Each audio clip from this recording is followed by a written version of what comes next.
নমস্কার বন্ধুরা, তন্ত্রগুরু মায়াজালের পক্ষ থেকে নতুন একটি ভিডিও নিয়ে হাজির হলাম। আজকের ভিডিওর মাধ্যমে আমি বলবো পিতৃ দোষ থেকে মুক্তি পাওয়ার একটা বিশেষ পরীক্ষিত টোটকা সম্বন্ধে। আগে আপনাদের জানতে হবে পিতৃদোষ হলে আপনাদের কি সমস্যা সম্মুখীন হতে হয়। আপনার ব্যবসা থেকে আপনি মাসে 1 থেকে 1.5 লাখ টাকা ইনকাম করেন, কিন্তু মাসের শেষে দেখা যায় সেই টাকা আপনার হাতের মধ্যে থাকে না, অন্যের কাছে হাত পাততে হয়, অথবা দিনের পর দিন ঋণগ্রস্ত হয়ে পড়তে হয়। নিজেদের ফ্যামিলি মেম্বার প্রত্যেক সদস্যর মধ্যে একতা ভাব নেই, অহৈতুক শত্রুর সম্মুখীন হতে হয়। যেমন আপনার বাবা বাবা ঠাকুরদা, প্রঠাকুরদা বা জ্যাঠতো খুড়তো জ্যাঠা, এইগুলো হচ্ছে পিতৃ সমতুল্য ব্যক্তি। এই পিতৃ সমতুল্য ব্যক্তি যদি সাপ পেয়ে থাকে, আর সাপ পেলে কিন্তু আপনাদের এই সমস্যাগুলো দেখা দিতে পারে। এর উপায়টুকু তো আমি আজ বলবো, কিন্তু সেই পিতৃ যদি সাপ থেকে মুক্তি হয়, আপনাদের যেমন সন্তানদের উন্নতি আপনারা দেখতে পাবেন যে আপনার সন্তান কীভাবে উন্নতি হচ্ছে, আপনার ব্যবসায় কীভাবে অর্থ আসছে আপনি বুঝতে পারবেন না যে 2 হাতে কীভাবে ইনকাম করছেন।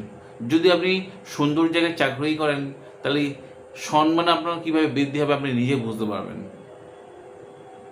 নিজেদের মধ্যে যে কুসম্পর্ক ছিল ভাই বোনেদের মধ্যে বা জ্ঞাতিকৃষ্ণর মধ্যে, সেই সম্পর্ক দেখবেন খুব সুসম্পর্কে পরিণত হচ্ছে, এবং আপনারা যারা শত্রুতা করছে তারা দেখবেন কি ধীরে ধীরে তারা মিত্রতা রূপে পরিণত হচ্ছে।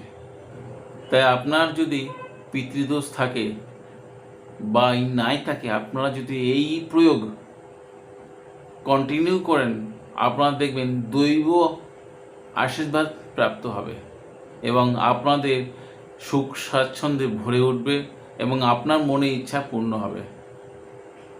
এই প্রয়োগটি যে কোনো দিন থেকে আপনি সকালে শুরু করতে পারেন।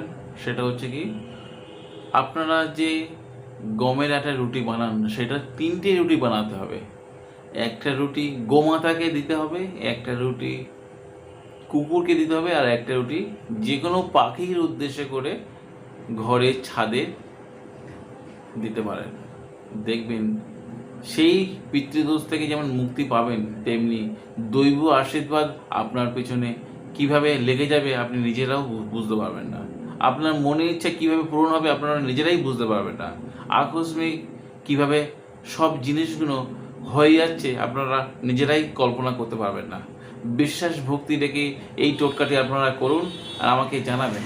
আর আপনার যদি এই ভিডিও উপকার আসে, আপনার বন্ধু বান্ধব বা আত্মীয় স্বজনদের শেয়ার দিতে ভুলবেন না। আজ বন্ধুরা এই পর্যন্ত, দেখা হবে আগামী পর্বে। ততক্ষণ সবাই সুস্থ থাকুন, ভালো থাকুন।